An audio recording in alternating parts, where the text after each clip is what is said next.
Welcome to our 2023 webinar series. Each month you'll learn about insurance solutions you and your clients can consider, plus the significant impact on insurers and their post-pandemic strategies. Each webinar will last about 50 minutes, and you must be logged on for the full 50 minutes to receive CFP credit. Please be sure to ask questions as you have them by typing them into the questions box. We'll answer all questions at the end of the presentation. Today's webinar is being recorded and will be posted on our website within a week in case you missed it. Today's presenter has been a part of LLIS since 2009. She handles many of your clients' cases for life, disability, long-term care insurance, and annuities. Since 2014, she's been supervising our very busy new business team. She received her FLMI designation in 2016 and recently received her AALU designation. Here to present on life insurance underwriting is Jennifer Stiles.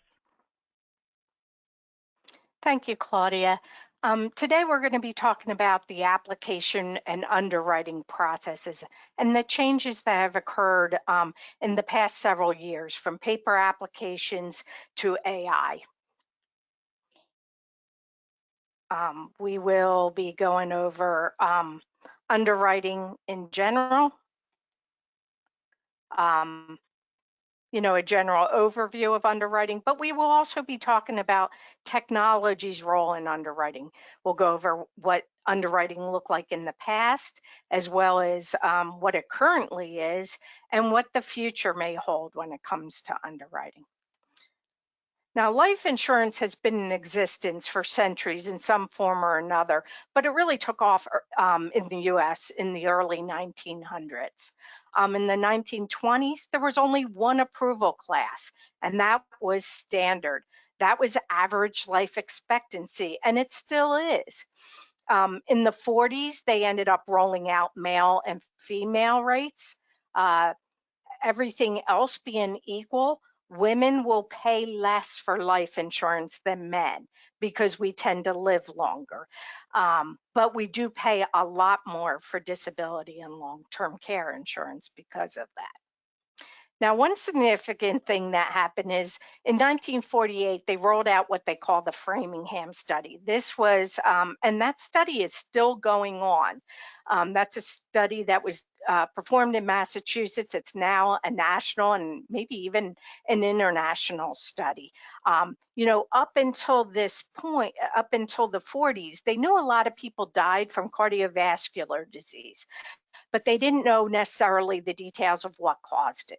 So they did this longitudinal study, meaning they studied the same people for decades, from their diet to family history, exercise. And through that study, they realized, or they found out, that things like your blood pressure, your cholesterol level, the foods that you eat, whether you're a smoker or not, those are all risk factors for cardiovascular disease. Then in the 70s, they realized that people who smoke cigarettes, actually, it does affect your longevity. So they came out with smoker rates. And they also rolled out preferred rates for term products in the 70s. Like I said, prior to that, it was pretty much standard rates, and that was it. Maybe a few table ratings, but it wasn't, the huge number of approval classes that we have now. And then the 80s roll out. And what did happen in the 80s? Well, we had some pretty awesome movies: Caddyshack, Ghostbusters, Back to the Future. But one thing that was significant in the 80s, and we can all kind of relate to that with the COVID pandemic, is that we had a huge epidemic, the AIDS epidemic. And that really changed life insurance underwriting, because up until this point, there was no blood test done on anybody. But they were concerned, back then in the 80s, when the first was an epidemic, you had a diagnosis of that, it definitely was a death sentence, right? So they didn't want people just newly being diagnosed with AIDS and then applying for life insurance. So how did they, kind of assess or that risk? Well, they rolled out blood tests. They required blood tests on everybody. If you're applying for life insurance, and that continued all the way to about 2015. Up until about 2015, if you were applying for an individual policy, not a guaranteed issue or group insurance, but an individual one, you had to have blood work done. Even when I started here at LLIS, everybody, if you were 25 years old applying for $100,000 of life insurance, you had an exam done. One other significant thing that happened from the AIDS epidemic is they rolled out what is called the accelerated death benefit rider. People who were diagnosed with AIDS, some of them were desperate for money and they may have a life insurance policy. So they were selling their life insurance policies, which is legal. But what was happening is if somebody's desperate for money and they have a $500,000 death benefit and somebody comes to them and says, look, I'll give you $250,000 cash. If you sell me your life insurance policy, they need to change the owner and the beneficiary to the person buying it, right? So that AIDS patient, may get $250,000, but when they die 6 months later, the death benefit goes to the new person who bought the policy. Well, insurance companies realize that's not really in the best interest of the insured. So what they ended up doing is having this free rider built into the policy, which allows you to actually access your death benefit prior to dying. Now, you do need to be deemed terminally ill by a physician. So now, instead of selling the policy, if somebody's terminally ill and needs the money, say I have AIDS, right? And I need money. I have a $500,000 life insurance policy. I can access $250,000 of that ahead of time to help pay bills, the mortgage, things like that. And then what happens is when I die, say 6 months or a year or whatever down the line, my beneficiaries, my husband Paul, would get the remaining death benefit minus a small fee. So again, this is built into policies. There's no cost to it. Unless you exercise it, there's a small fee. But that was a significant thing that came out of the AIDS epidemic. And then they rolled out preferred plus classifications. Insurance companies are competitive, just like any other company or industry. But, now that they're doing blood tests on everyone, they can test your cholesterol. They have an examiner going out and testing your blood pressure and things like that. So you need to prove that you're healthy to get preferred plus classifications, but they can kind of do that with the exam. One thing I find interesting personally is that when a business has a higher expense, they tend to pass that cost on to the consumers. I find this very interesting that insurance companies are paying for an exam to charge you a lower premium. Pretty interesting, right? So let's talk about underwriting in general. Take a step back. Some of this may be a review for a lot of financial advisors, but let's start from the basis here. So underwriting is assessing and classifying the degree of risk an insured represents to the insurance company.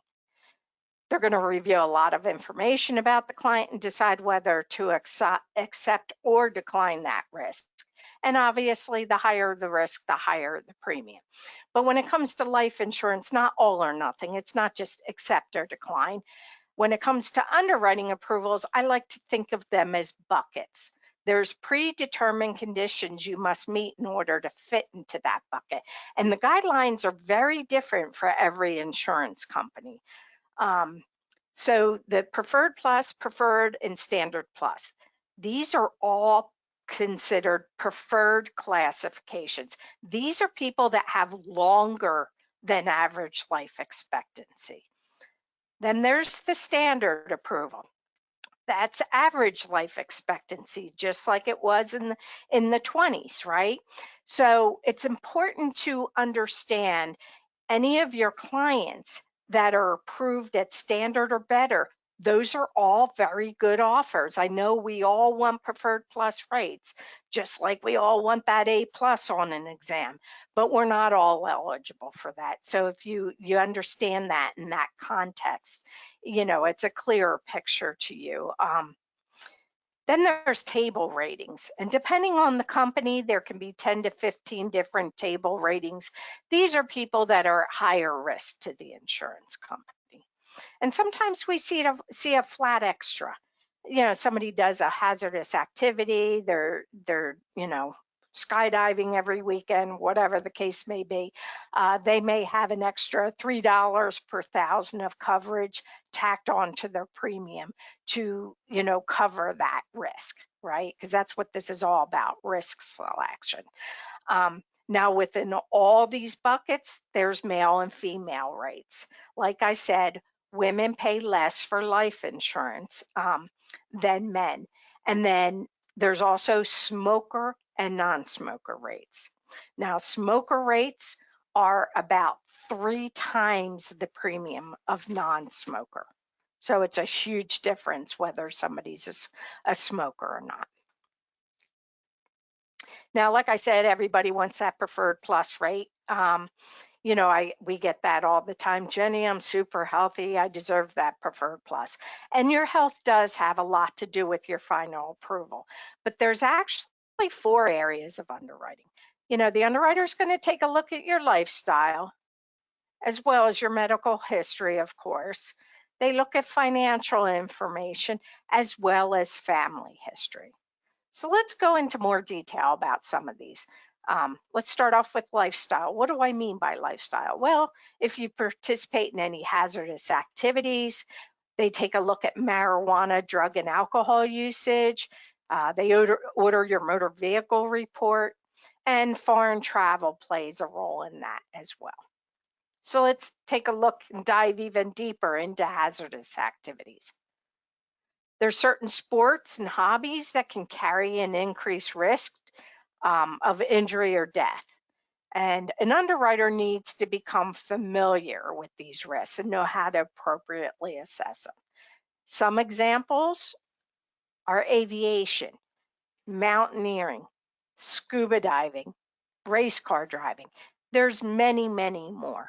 Now, just because your client participates in something like this does not mean that they're necessarily going to be declined for insurance. Not at all, in fact. They just need to ask more detailed questions. Like we have a questionnaire for each one of these. The scuba questionnaire asks questions like, are you a certified diver? How many dives have you done in the past 12 months? How many do you plan to do in the next 12 months? Do you do night diving or cave diving or wreck diving? What's the maximum depth that you have dived? And then, no pun intended, we just dive a little deeper into that activity so that the underwriter can know how to appropriately assess that risk. So let's talk about marijuana, one of our favorite topics here at LLIS. Prior to COVID, marijuana was the quickest changing thing in underwriting. It's legal in almost all states for medicinal use and many, many states for recreational use. So there's been a lot of changes to the underwriting of this drug. It's viewed similarly to alcohol. To make an assessment, we need to know how often somebody uses it, how much, what form. I certainly feel old now because when I was in high school or college, you only smoked it, and it was in a bong, joint, or pipe. Now they have brownies and gummies and lotions and drops and vape, you name it, they have it. So we need to know what form, the last time it was used, and whether it's used for recreational or medicinal uses. If somebody has a prescription for marijuana, we need to know what medical condition that they are treating. And interestingly, it does not matter what state you live in. My brother lives in Colorado. If he uses it recreationally, the underwriter's not going to say, oh, no problem, it's legal there for recreational. But at the same time, I live in Florida and it's not legal here. And if I were using it, they're not going to, penalize me for that. The reason being, it's still against federal law. So everybody is underwritten the same way. And then when you apply for insurance, they order your motor vehicle report. No insurance company cares about one speeding ticket in the past 5 years. However, if you've had multiple tickets, at fault accidents, any DUIs or driver's license suspensions, that definitely can affect your underwriting approval. And then the last part of the lifestyle is foreign travel. We've always asked about foreign travel prior to COVID. During COVID, it became an issue. We had to postpone some applications if somebody had booked travel. But now we're back to pre-COVID guidelines. And typically what we need to know when it comes to foreign travel is where you're going, how long you're going to stay, and the purpose of the travel. Somebody going to London for a week-long vacation is going to be viewed differently than somebody going to Botswana to volunteer in a village, okay? In the Botswana situation, there's concerns. Do you have access to clean water? What's the sanitation like? If you were to get sick, what's the health care like there? And you could be exposed to other diseases such as malaria or yellow fever, something like that we don't typically have in the United States. So there's, health concerns. There could be safety concerns. There may be civil unrest in that country. And so, an American could possibly be at risk of kidnapping or death, in that particular country. So that is lifestyle underwriting. Since most people think your underwriting approval is all about your health, which that is a big portion, let's talk about that in medical underwriting. Like I said, everybody had an exam from 1980 to about 2015. What happened in 2015? A lot of companies rolled out what they consider a lab-free track or accelerated underwriting. But most companies, it's not guaranteed. There are a few that are, but most companies, they have a lab-free track. If you go to the internet, you can find a ton of companies that will talk about this lab-free track. But what they don't say, or whatever's in small print, is that they have a right to order an exam depending on certain conditions. Now, with most companies, there's a certain age and amount requirement. So they may say anyone age 20 to 50 who's applying for $1 million or less may be eligible for this. Anybody applying for $10 million of life insurance is going to have an exam done. I don't care if you're 25 years old. If you're applying for that amount, you're going to have an exam done. Anybody who's 70 years old applying for life insurance is going to have an exam. I don't care if you're only applying for 100,000. Okay, so there's an age and amount requirement. So, okay, somebody's 30 years old and applying for $1 million. So they fit in that criteria. Now, there's a lot of knockout questions, certain prescriptions, certain health conditions, but interestingly, there's knockout questions that have nothing to do with your health.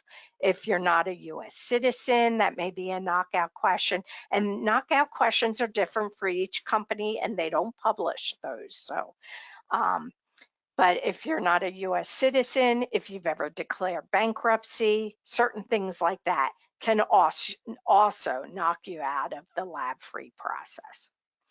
And then those that are still left, they take about 10% of those that are still left eligible for that. And they go ahead and order labs as part of their internal auditing. Think about it. Actuaries are not a big fan of the lab-free process. There's a lot of good information in those exams that they could be missing. So as a random selection, and we don't have a say on who gets to go through that, that's determined by the insurance company, and it's random selection. So there are people that still have labs who may not be on any prescriptions and they're healthy. And so they still go ahead and do that. Now, as Mark and I like to say here, the bane of our existence is the medical record process. This is the longest part of underwriting. People may not realize insurance companies, all insurance companies use a third-party vendor, such as Exam One, to order their medical records. Exam One they also use for the labs as well, the exam. And 99.9% of all doctors use a third-party copy service to handle medical records for them. So this is the way it works. I'm applying for insurance and they want to order my doctor's records, Dr. Smith, okay? The insurance company is going to send a request to Exam One. Exam One is then going to send an authorization to Dr. Smith. Now, this is an authorization I already signed with the application. Then Dr. Smith's going to send that authorization to their copy service. Some of these copy services say, please allow 2 to 20 days to, quote, log in the request. Once they get to that request, they're going to send an invoice to Exam One, right? Nobody's doing all this work for free. They want to be paid for it. So Exam One will need to send payment. Now, some of these copy services, a lot of them accept credit card payments, but some still require a check. So a check may need to be snail mailed to the copy service. And then, and only then, will they release the records to Exam One, who will then send them to the insurance company. So a lot of moving parts there, right? A lot of hiccups that can occur during that whole process. A lot of doctors also require their own special authorization to be signed. So in the middle of all that, we may need to send a special form to the client to sign. They will need to print it out and sign it. That cannot be electronically signed by any doctor's offices, okay? The reason being is that they are comparing the signature on those forms to the signature in the medical record. So it needs to be a real signature. So now the insurance company has my records, Dr. Smith, and they see I was referred to a cardiologist. So now they need, if they want to order those records, they need to go through this whole process all over again. So you can see how this process can take a long time. If somebody's going through full underwriting, it can take 2 to 3 months before an approval is made. Now, while we're talking about medical records, let's talk about the difference between clinical medicine and insurance medicine, because we get this question a lot. You know, somebody's approved at preferred or standard plus rates due to their cholesterol. And the insurance company may say, you know, or a client may say, Jenny, if my doctor's not concerned about my cholesterol, then why is the insurance company? And the reason being is your doctor has the luxury of treating you and changing the course of treatment, right? The insurance company doesn't have that luxury. What they are doing is they are actually taking a snapshot of your health right now and trying to determine what are the chances that this situation may get worse in the next 10 or 20 or 30 years, depending on the life of the policy, okay? They can't change rates and raise your premium as your health gets worse, right? So they're trying to assess risk right now with a snapshot of your health. Not only that, unlike your doctor, if you're applying for $3 million of life insurance, the insurance company is on the hook for $3 million, right? Your doctor's not. So, of course, they're going to be stricter about your cholesterol than your doctor is. When you apply for insurance, your name is run through a prescription database. Now, this shows medications that have been filled in the past 5 years. It shows the name of the medication, the dosing, the dates that it has been filled, and the prescribing doctor. Now, we tell all the clients that about this prescription database, but it still amazes me how many people are surprised. Like I may say, hey, they're ordering Dr. Patel's records. Well, how did you know about Dr. Patel? I didn't even tell you about that. Well, because you're taking Wellbutrin for depression, and Dr. Patel prescribed it. So they're going to go ahead and order those records. Um, then there's the MIB, and no, I don't mean Men in Black. This is the Medical Information Bureau. This is an insurance database. So if you apply for life, long-term care, disability insurance, or health insurance, your name goes into this database. And there's really two purposes of this database. One is to protect against insurance fraud. Let's pretend I applied for insurance 6 months ago and I got smoker rates. And I'm like, heck no, I'm not placing that policy. Remember, smoker rates are 3 times the non-smoker. So I don't place that policy. I go ahead, I quit smoking. I end up applying now, 6 months later, with a different agent, a different insurance company. That new insurance company is going to see that I applied 6 months ago and that I got smoker rates. In fact, they will have access to those lab results. So it's not only protecting the insurance company on people learning how to work the system, if you will, but it's also protecting the consumers, because when you think about it, who pays for fraud, right? All of us. So it is protecting the insurance company, but consumers as well. The second reason is to make sure somebody isn't overinsured. I know we all like to shop around, get the best rate out there, and shopping for quotes is actually a very good idea. That's why you come to us, because we work with a lot of different insurance companies, okay?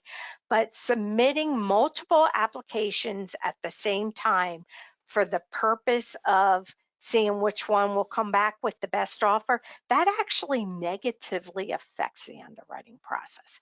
Let me give you an example. I need $1 million of life insurance, okay? I submit 6 applications out there.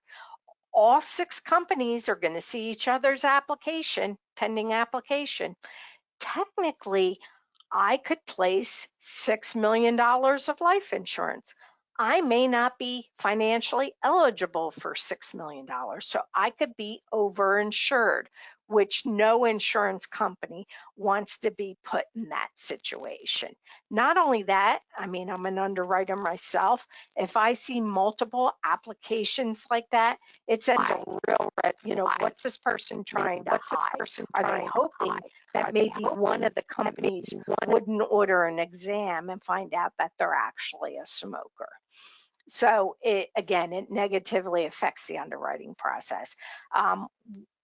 If a client comes to us and has a pending application with another company, we recommend not submitting one through us, because we don't want to negatively affect the underwriting of that pending one.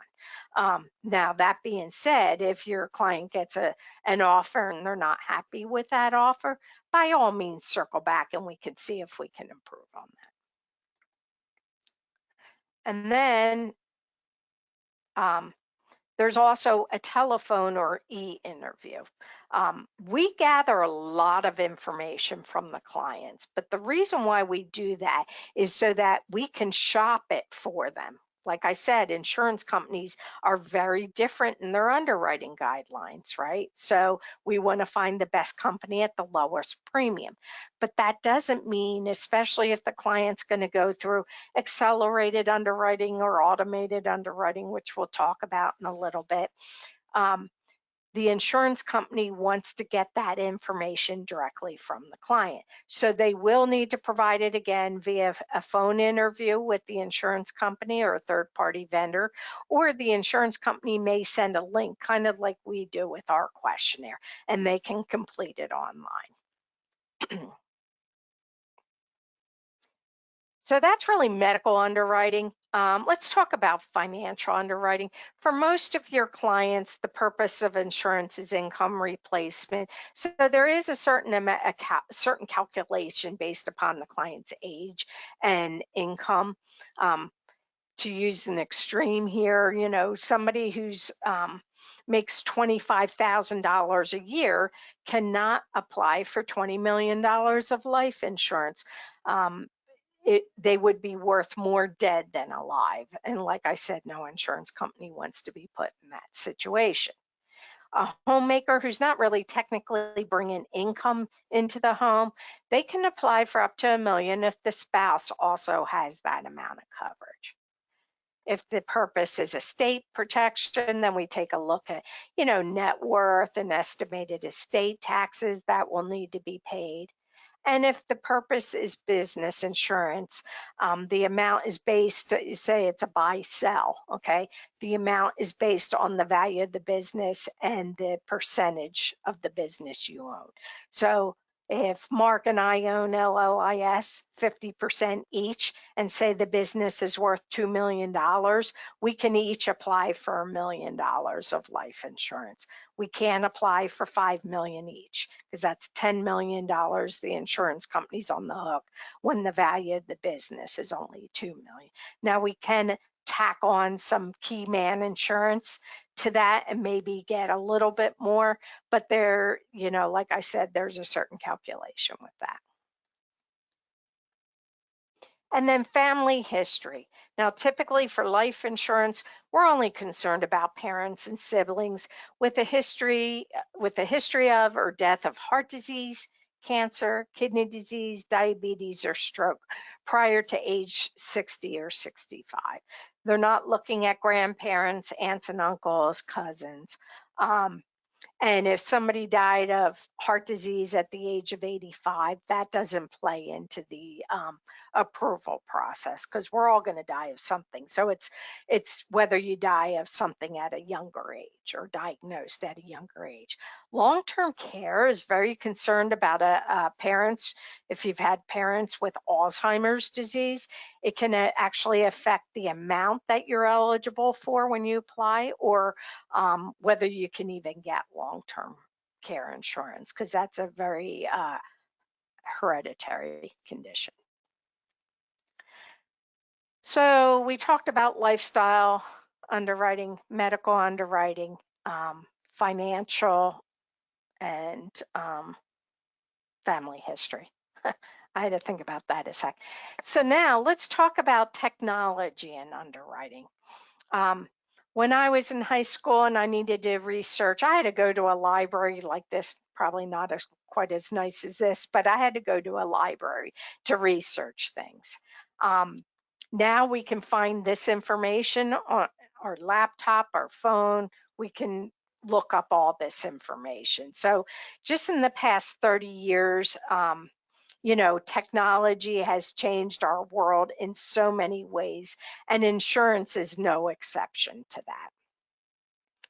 Let's talk about automated underwriting.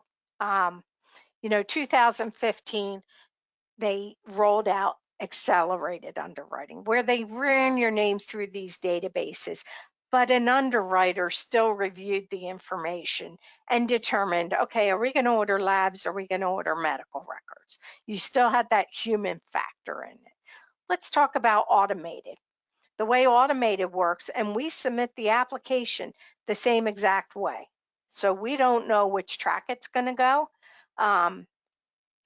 But so when a client is applying for insurance, we submit what we call a ticket or an express application, okay?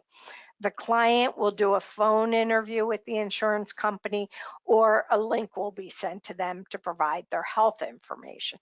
Their names run through the prescription in real time, prescription database, the Medical Information Bureau, Motor Vehicle Report, medical claims databases, consumer reports. So their names run through a lot of databases.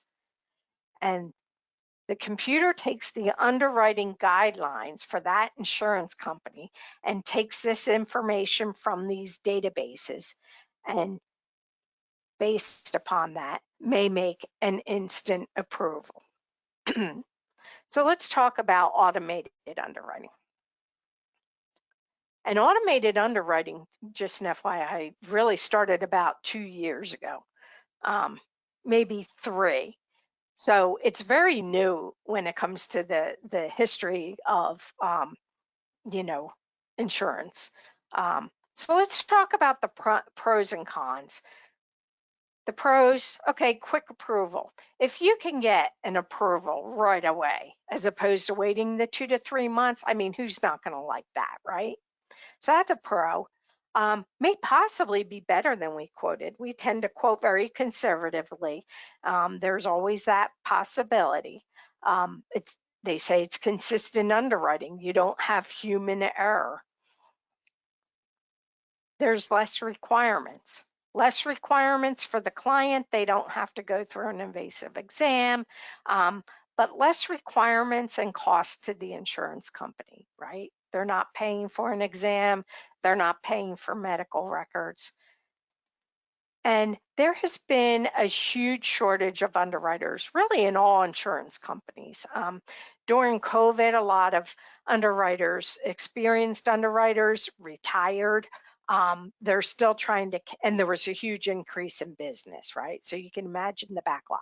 They're still trying to catch up from that. So there's a lot of insurance companies that are way behind. And with automation, it allows underwriters to focus on the more complicated cases. So the 30-year-olds that aren't on any medications that are applying for $500,000, let the computer handle that. And then the underwriters can handle the ones that are applying for $10 million, right? So let's talk about the cons. Really, approvals may be worse than quoted, and sometimes it's difficult to get the details of the approval. Really, if somebody's approved as quoted or better than quoted, there's no cons. The cons only come into play when somebody gets an approval that's different than quoted and they're kind of upset about it, right? Now, back in the day, 2 years ago, when we got approvals, we would get an approval from an underwriter like, they were approved at Standard Plus due to their cholesterol being 258 and their ratio being 6.5. Now we get approvals like somebody was approved at Standard Plus due to prescription and or medical claims database. So if we have to have that conversation with a client that they need to pay $800 a year more than what we quoted due to that approval, what's the first question that they're going to ask, right? They're going to say, well, what was in those databases that triggered that approval? Well, it's tricky to get the exact reason, what triggered it. So the client may need to order their consumer report. Now, the good thing about that is once they call to get that, they tend to get it in a matter of a couple days. If they send it to us, we can help possibly decipher maybe what triggered that approval. If we can't figure it out, we can send it to the insurance company, request that an underwriter look at it and say, look, we have the information here, but we can't figure out what triggered that approval. The tricky thing is that sometimes an underwriter can't figure it out either because they're not familiar with the algorithm that the insurance company is using for instant approval. Okay. Nowadays, approvals are based upon a score, not necessarily a set medical condition. And I know that sounds confusing, so let's go over an example. Here we have a client, maybe their blood pressure's your blood pressure should be 120/80. So maybe their blood pressure is a little bit elevated, right? But it may fit in the preferred plus category according to their printed guidelines, right? And they may be on blood pressure medication. Your cholesterol should be under 200. So this person, maybe their cholesterol is a little elevated, but again, still eligible for preferred plus according to the insurance company's guidelines. Nobody cares about one speeding ticket, so that doesn't really, necessarily play in. And maybe somebody slightly overweight, but again, still fitting in preferred plus categories. So 2 years ago, that person, because all those fit into that bucket of preferred plus, would be approved at preferred plus. But now what they're doing is they're saying there's 6 dings against this person. So instead of being approved at preferred plus, they may be approved at preferred or even standard plus. So if they had only one of those conditions, maybe they still would be approved at preferred plus. But now they're looking at comortality issues and putting a score to that. And, honestly, I'm an underwriter myself. Blood pressure, cholesterol, and somebody's weight are all risk factors for cardiovascular disease. And remember, they're underwriting you for the next 20 or 30 years. Personally, I don't think that person should be eligible for Preferred Plus because they do have those 3 things that are risk factors for cardiovascular disease. So I get it from an underwriting perspective. What makes it tricky is when their printed guidelines say that somebody would be eligible for Preferred Plus. It just makes it trickier for us to try to quote. So let's take a look at post-underwriting issues. Many of you may have heard of the 2-year contestability period. So once somebody places a policy and they pay for it, it's in force, right? They're covered. However, the first 2 years of the policy, if they were to die of a medical condition, right? The insurance company has a right to order medical records to make sure that there wasn't something that was not disclosed on the application. If there was something that was not disclosed that was significant, they have a right to not pay a death claim. And it has to be significant. For instance, if somebody's cholesterol was slightly elevated and they said no, they don't have elevated cholesterol, that's not going to result in a death claim not being paid. However, if somebody said no to any heart issues and they actually had a heart attack 6 months prior to applying for insurance, and then they place the policy and 8 months later they die of a heart attack, then yes, something like that can result on a death claim not being paid. Now, what's happening now with automation, and this happened even prior to automation, but it's they're doing it even more so, is that even though the policy is in force, they are ordering medical records after the policy is placed as part of their internal auditing of the automated system. Okay, and all insurance companies are doing this.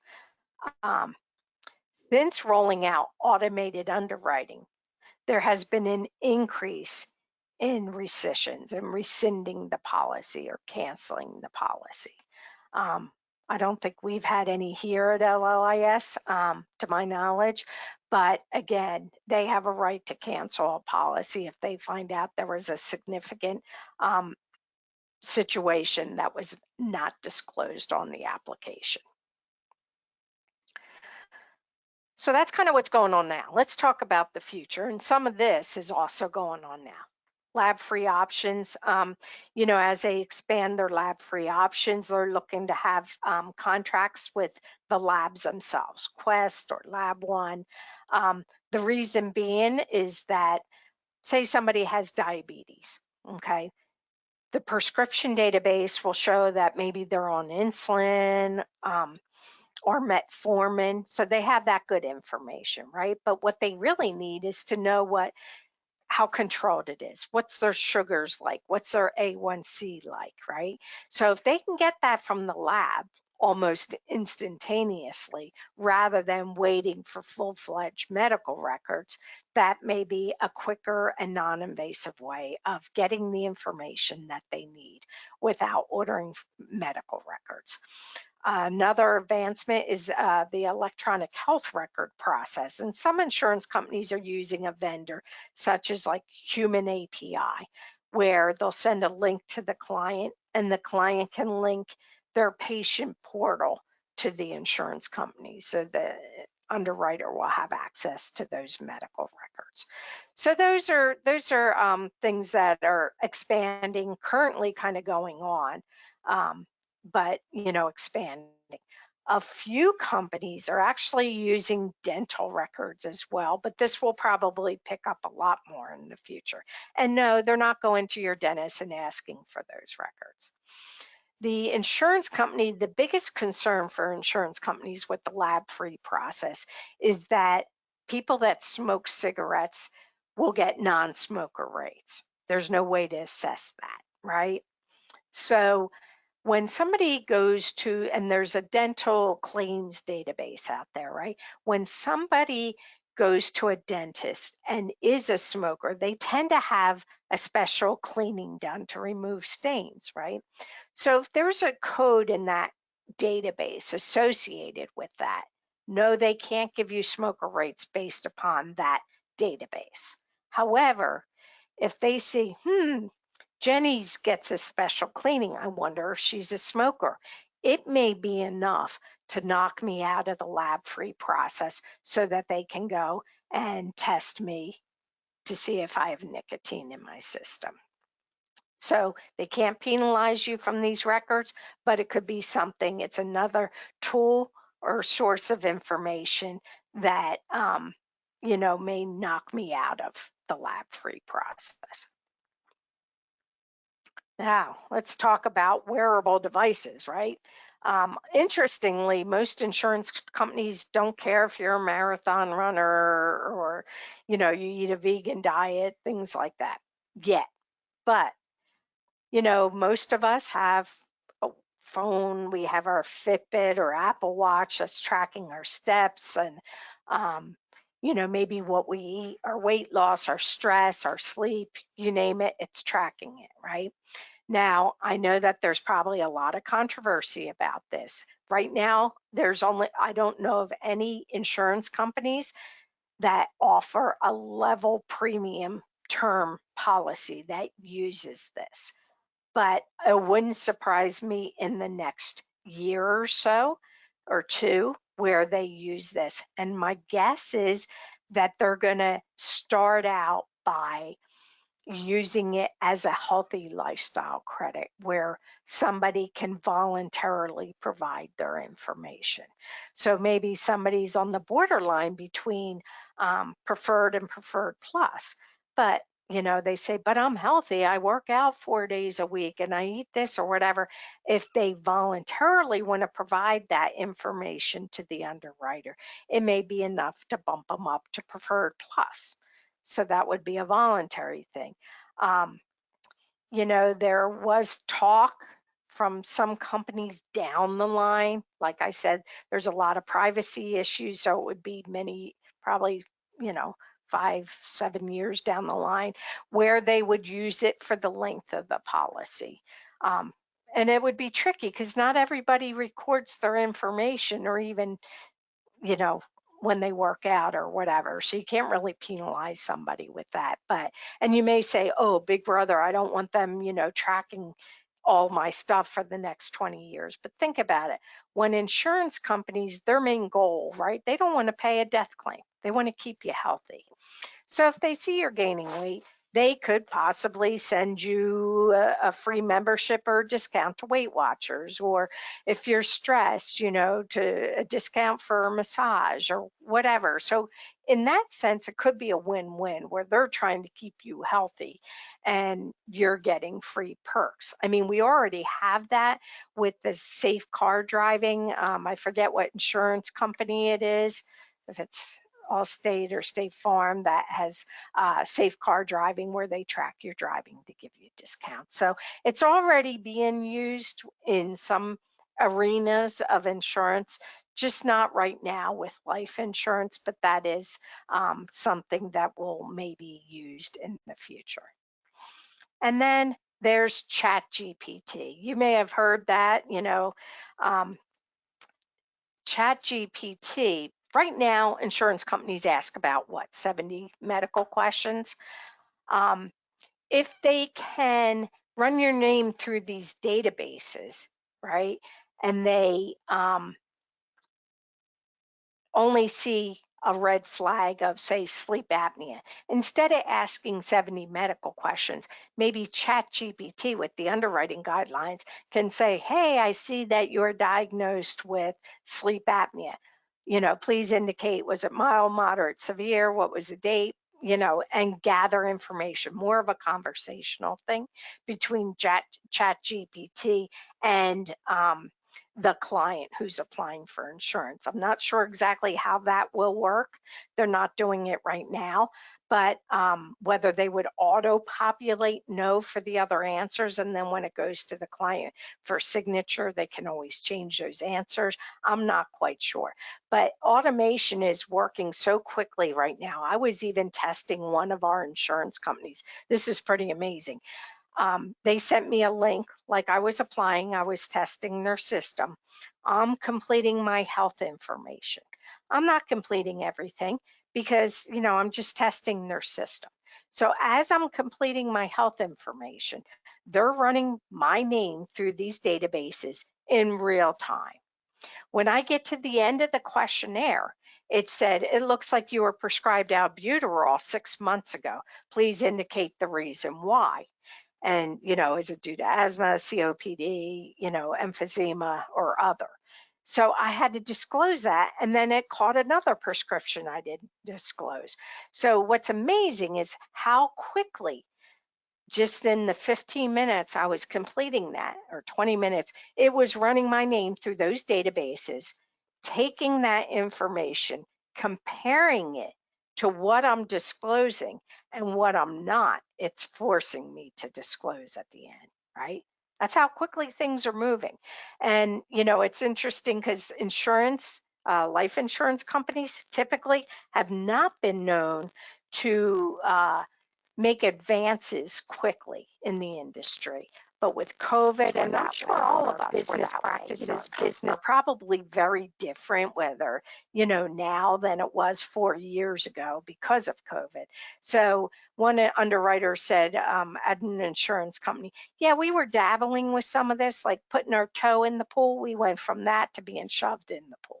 We're all being moved in that direction, probably a little quicker than what we really want to do. But yeah, things are quickly changing with underwriting.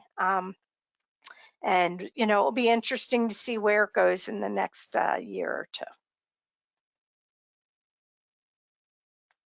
And let me see if we have any questions.